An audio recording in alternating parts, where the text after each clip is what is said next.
Nomad Wallace. Welcome back to the channel. Today we're going to be talking to my homie Walt, who is a digital nomad living in Brazil. I know a lot of people who watch my channel are always asking me, how can I work abroad? What are some digital nomad jobs that I can find? I just thought it would be great for Walt to tell his story if you are thinking about living abroad or working from your laptop as well. So Walt, can you tell us a little bit about who you are, where you're from, man, just to start us off, and I got a couple more questions I want to ask. Gladly.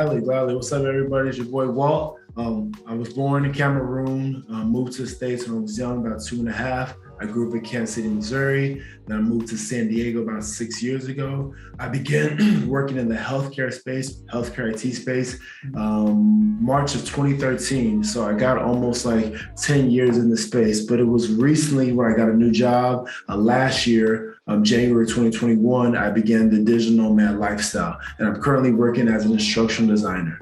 Right. So you've been doing it for almost a year now. Yeah. You stayed in Colombia. I've been in Peru, some other places. Yeah, Peru, Brazil mainly. I'll be in Argentina soon. Hopefully to see you there. Yeah. Uh-huh. And I guess what separates, out of curiosity, what's your favorite place that you've been to? So far, in regards to the overall package, it's been Brazil. I've met wonderful people like you. I've met a lot of different people. There's a lot of expats here, a lot of things to do. So Brazil so far has my heart. Yeah, man.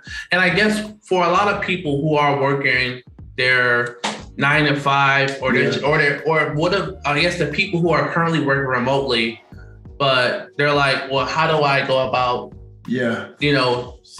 transitioning and moving forward, taking action? Mm-hmm. What did it take for you? Where were you at before you decided to make that move? One thing I recommend for all the people, for anybody who wants to become a digital nomad, it's going to take some sacrifice, but you have to rid yourself of things and bonds or ties. So I'm just, again, this is me being honest, being candid. It's a lot easier to be a digital nomad when you're single, unless your partner's a digital nomad. Again, I'm not saying, you got to break up your significant other right now, but again, that's one thing to take care of. Try to reduce your credit card bills. Try to make sure you don't really have much debt, because there's a lot of unexpected expenses when you're traveling, like whether you have to get another ticket, you have to switch Airbnbs. So just try to make sure you have just that cushion, right? Also, again, animals. I don't know any digital nomads who have pets. I don't know any digital. You know what I'm saying? It's hard. Yeah, it's hard though. I don't know that many digital nomads who have a car payment back home. So try to rid yourself of all these bonds and ties, and it makes that lifestyle, that transition much easier when you obtain that remote job. So again, that's the first thing I recommend, is try to reduce your debt as much as possible and get rid of some of those, those ties and bonds. Right. As you guys know my story, I sold everything. I sold my car. I let go of my apartment. I gave away 8 boxes of clothes to Salvation Army, flat screen. I didn't even care about getting my money back. I was just ready to leave. And it was one of the best decisions I ever made, because, my expenses dropped dramatically low. I didn't have to pay car insurance anymore. I didn't have to buy gas. I didn't have to go on expensive $200, $300 dates anymore. I didn't have to spend hundreds of dollars at Whole Foods and all this organic food. And then, because food here, you can go get a great healthy meal for $10 or probably less than that, depending where you're at. Life changed completely. So I guess, man, what's your day-to-day look like throughout the week? Being a nomad and, working on EST time zone? Yeah, I'm working on Pacific time zone. The job is based out of California, so Pacific time zone. So as of right now, we're 5 hours ahead. One thing I will say about those who choose to come to South America doesn't do daylight savings time. So you got to factor in, like, sometimes you may be 3 or 2 hours ahead, or sometimes you may be 5 or 4. So again, one thing to consider for those of you guys who want to travel to South America. So I like to do a lot. I want to maximize this life of ours. So I typically wake up around 6:30, stretch, and then I go work out at 7. If I'm doing a workout class, the class starts around 7. If not, I try to be at the gym by 7 so I can work out till about 8:10 or so. Because what I was doing before, by just finishing them, I was doing Portuguese classes. So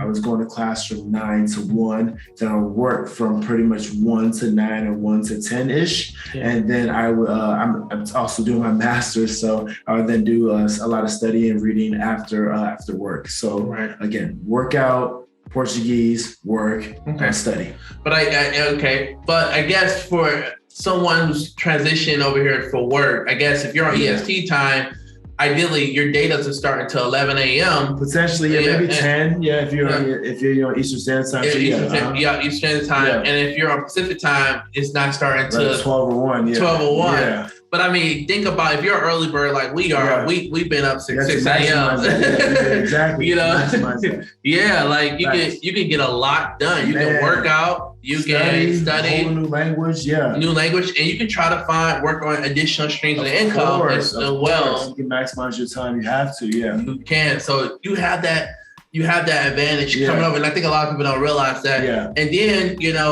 now you moved over. You got your schedule going on. Yeah. So what does the expenses look like for you as far as, like affordability, as far as housing, as far as food, what does it look like?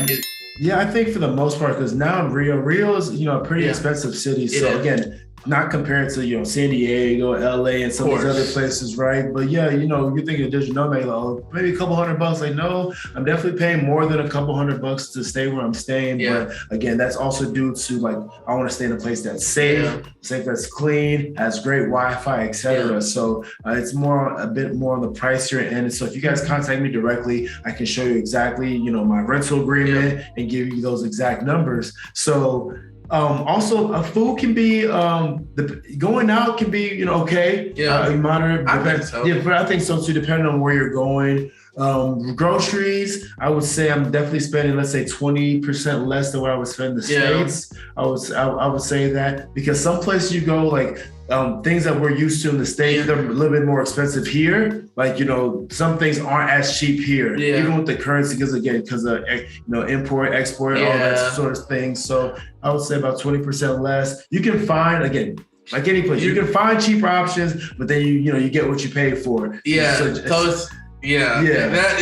not to cut you off, but I 100% agree with you. Mm-hmm. Everything that Walt's saying is that, I think, if you're a little bougie, because I'm bougie sometimes. Yeah. So I shop at a grocery store at St. Marche. Yeah. It's a very upshalant place. It's like a Whole Foods almost. Yeah. And when you go to a grocery store in the favela, your food may be on the ground. Man. Your eggs may be in a corner next to some cobwebs. Yeah. And it may be dirt cheap. Don't get me wrong. Exactly. So on average for me, I spend about $100 a week for groceries. That's for 4 packs of chicken, rice, while I meal prep. Yeah. But if I went to a favela store, I probably could get it for $50, $60, honestly. Yeah. But it depends on you. Going back to the apartment thing as well, 100% agree.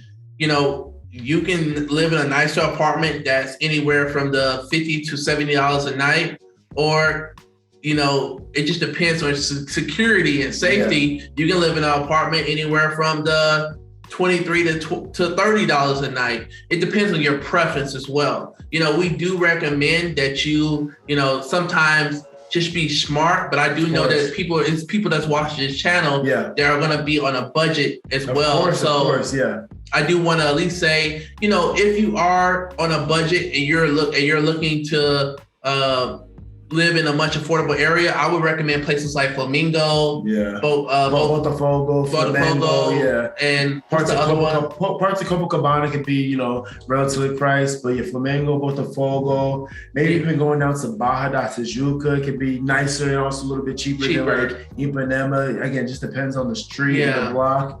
And what's the other one? Cayete or Catechi, and Lapa as well. And Lapa, of course. But again, remember, Lapa's a little dangerous. Just again, remember safety. Again, especially if you're a digital nomad, I'm assuming that the Wi-Fi has to be strong. So again, reach out to the host, ask them to check there's a website to check how fast. How fast is my Wi-Fi? Something along the lines. Yeah. So make sure you get a screenshot of that. Again, of Wi-Fi, and safety, is definitely a primary issue for you. Yeah, I 100% agree. So I guess, you have a good balance in your life. You have more time to do stuff. Yes. Would you say that, I guess, what have you noticed has been a huge difference from you leaving America and now being in Brazil with your everyday lifestyle? I mean, what has changed? Are you more stress-free? Are you able to do more things with your money? Are you, the money definitely goes a long way due to the currency exchange.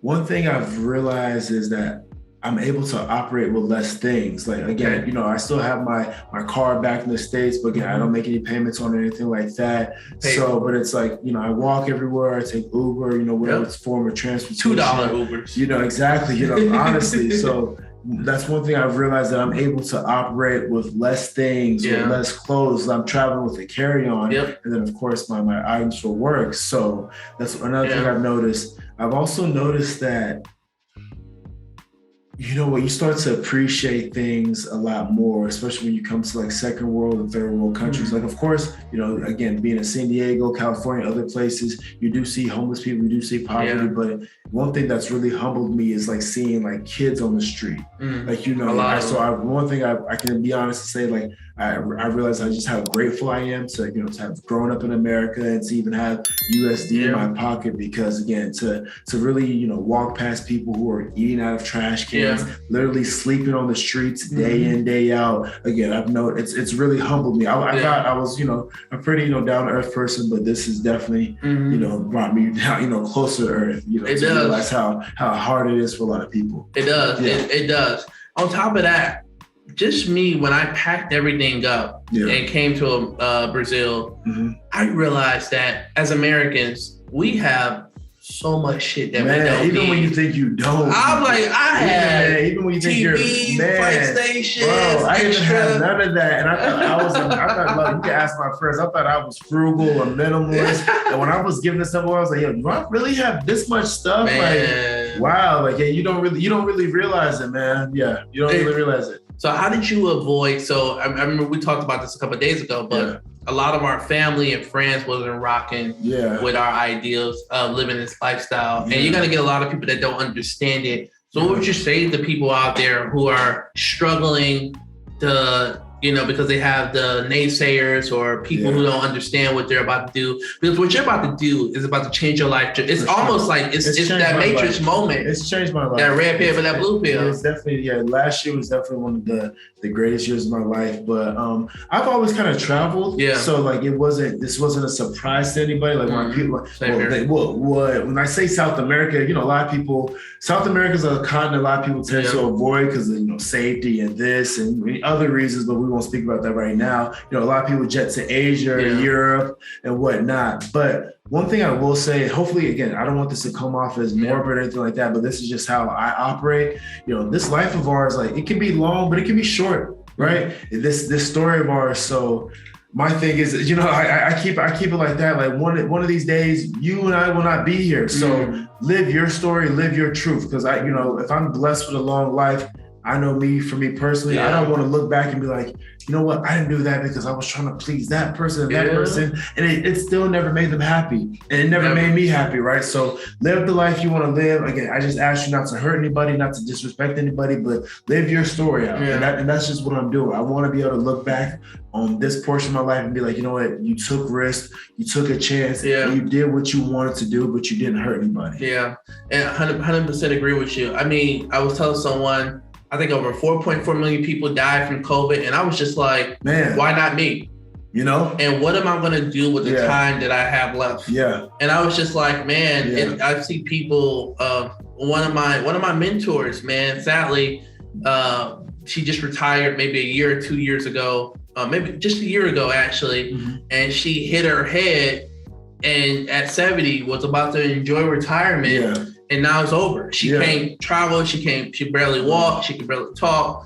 And it's just like, man, even before I got into this lifestyle, I told you my manager had died, which has really inspired me to go out on my own. But, if you guys are out here looking to get started, do it. And it's just, be a doer. And, but also, I guess, in your space that you work in, do people need to go to school for it, or is it ways around other jobs you think? Yeah, I mean, I think now there's a lot of good websites such as Udemy, and there's another website I'm blanking at it right now. Okay. Edureka, Edureka. Just to shout them out. There's especially now in this YouTube age, you can learn so much from buying books, buying courses. Let me speak to the gentleman right now. A lot of us have spent a lot of money on dates, on this, on that, but we won't spend money on a course. We won't spend money on a book. We won't spend money to educate ourselves on conference. Like, we have to invest in ourselves. You can learn a lot of highly valuable and high demand skills. For me, I went to school for business. I didn't really learn software and design, but again, this is something I've taught myself over time. I've been given the opportunity by different companies to enhance my skills. So again, this is a lot of stuff you can learn by just getting your foot in the door and then just taking off from there. Or again, just learning on YouTube, taking certain certification courses, Adobe, just going to adobe.com. They have a plethora of courses you can take, and then just educate yourself. And again, just be an action taker is all I ask. And I remember, someone asked me as well, not to turn this into a racial topic, but as an African-American man, I was terrified in America. I was afraid, every time I got pulled. I remember when I returned to America from Australia, I was pulled over at least 3 or 4 times within my first year returning back. Not only that, I had a gun registered to my car because I was a conceal. I had my license to carry. And I was like, man, I remember going back to America. I was living in Australia for 5 years. There were no guns allowed. And I was just like, yo, if I got to carry a gun on me just to go to a grocery store, it's crazy. Just to go to Target. That mindset is just crazy. I don't need to live here if I need a gun. And in America, the news is really protective of the things that they let out into the media. But over last year was over 255 mass shootings. I mean, can you imagine just trying to go to a grocery store or Target? Killed in the grocery store. I know. Like when COVID was getting lifted, what happened in Boulder, Colorado? People were crazy, right? And as a black man, stress, blood pressure, extremely low. Now, I don't feel terrified at all. Traveling around the world, I'm more in demand, I'm more dominant, I feel more powerful, I feel more capable of doing anything that I want to do that's right and ethical, but I'm respected. I'm an American first and black second. And often, a lot of times, but I feel like, a lot of men, African-American men or men and black men in general feel like, man, I'm not treated fair here at home. Well, leave. Like nothing is holding you there. Your dollar is stronger here. You can have a much better lifestyle, a nice loft on the beach. Food is affordable. Life is good, and you're very attractive abroad as well. Black men are more attractive abroad than they are in America. I mean, we're seeing almost godly because we're sexualized, but we're in demand. The energy's different. We can say that for sure. It is very different. Energy's different. But I guess, what is your take on being a black man in America compared to South America or just traveling abroad these days? I think. Or do you feel safer? I mean, like, again, I grew up in Kansas City, Missouri, but I grew up in the suburbs, I'll be honest. And then I also moved to San Diego, a fairly safe place, right? So again, I never really felt like in imminent danger to like the police or anybody. Like I've seen, I think, again, I'll be honest, here in Brazil, safety is a thing that everyone talks about because I have seen people get robbed in broad daylight. Most of the people I know here, even the women I know here from like school and other things, most of them have a story of them being robbed like last year, this year, since they were a kid, like robbed in broad daylight, robbed at 4 o'clock in the afternoon, robbed on their way to school. I think safety is more of a concern here, like in Brazil and other places. Also, again, my experience just overall as a black man, like it depends on the spaces that you operate. Again, a lot of people are very happy to see you because it's like, a lot of people don't when you start to leave places like Rio, they don't have a lot of interaction with like Black curious. Americans. So they're very curious. They want to talk. They want to practice English. They want to know more about your story. And they want to tell you more about Brazil. So again, I think it just depends on the regions that you go, and and also your behavior too. If you go and you welcome the culture, you try to speak the language, try to immerse yourself, try the foods. The energy you give off is the energy I've been receiving. So people have invited me to their homes. And I've had a lot of incredible experiences, again, because I've opened my arms and, I've also immersed myself in the culture. Exactly.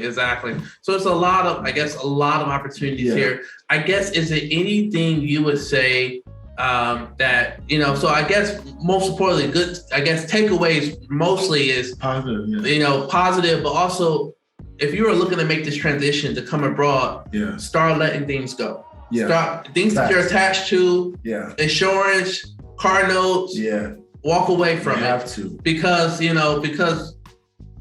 what you're gonna see is what's gonna be a huge difference.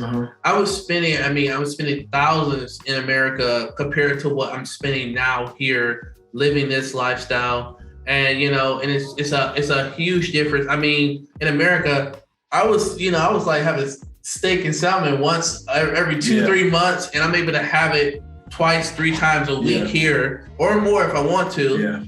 But and then it's just different. I get my grooming, my nails. I got a manicure, pedicure. It's on my YouTube videos, but for $10 yesterday, and I was spending $75 in the States. Honestly, massages are 90-minute massage. What I was spending in America, I was spending $120, $130 for a 90-minute massage, and it's only $25 here. $25, $27. Same quality, if not better. If not better, same quality for 90 minutes. And I'm just like, and so I'm able to go, I'm able to go get myself groomed weekly. I'm able to go get massages weekly. I'm able to eat steak and salmon weekly, live on the beach. And I'm just like, man, why the hell would I go back home to America where inflation is steady, where the government is already announcing right now that we're going up on gas prices, food, everything is going up this year. It's not going down at all in no time soon. What I would recommend just for anybody, whether it's even you moving within the States or whatever, go where you're treated the best. This is your life to live. Go where you're treated the best. Go where your money takes you far. Go where there's opportunities. Go where you feel safe. I mean, if you look at the history of the world, people have always migrated and moved to where they had the best opportunity for survival. So again, if you have the opportunity, if travel and digital nomad is what you want to do, do some research, reach out to us, reach out to other people. There's expats community at all corners of the globe, and see where you're treated best. Go there for 2 weeks, go there for a month, bounce around if you can, and just really see if this lifestyle is for you. Again, if you're that brave of a person like the champ right here and just want to sell everything, go do it. But if you just want to just give it bits and pieces, maybe go somewhere for a month, see how you feel. Maybe you test out the water, see how you feel. Again, make that leap. And one thing I will say, you have to be comfortable with being uncomfortable, because you're going to go to places where maybe you don't know the language, maybe you don't know the customs, maybe you don't know the culture, and you're going to feel lost. You're going to feel like people are looking at you. You have to be uncomfortable. You have to be comfortable with those growing pains, because then again, it just becomes second nature. It does. Is there any, out of curiosity as well, any tech gadgets that you recommend people to bring with them when traveling abroad, as a nomad? Absolutely. Because I have like 2 phones. I definitely have 2. Or again, I know a lot of us still have like our old iPhone 7s, 8s, 11s, 12, whatever. Bring those. Just have it just in case. The 7, the 8. I have a decent amount of phones here with me just in case. You never know what could happen. Just keep them charged. I would recommend they have like the charger base. For the iPhones, like the 20 volt, it charges your iPhone a tad bit faster. I would have like the your little battery packs, the portable batteries, the adapters. Have that handy. Screen protectors, get those. I have the little the glass one, but the one where people can't look over your shoulder, right? So this one where it turns black and stuff like that. So I would just get just things like that, just because again, a lot of times you'll have your banking information here, stocks or whatever. Again, you're doing a lot of moving around, and nowadays our phones have our vaccine cards. Yes, man, exactly. Everything. And well, that's why I got 2 phones, because I'm like, man, if I did get robbed, gracefully I haven't, but if I got robbed, everything is on my backup phone, or the knock on wood. Honestly, yes. So just make sure you gotta protect yourself, because you'll find yourself, on your maps. You're looking up directions, banking stuff, trying to transfer money. You end up depending on your phone for tickets, for everything. Yeah. So just make sure again you're keeping the charge, you're keeping it safe and secured. Yeah. And those are some of the things that I would highly recommend. And also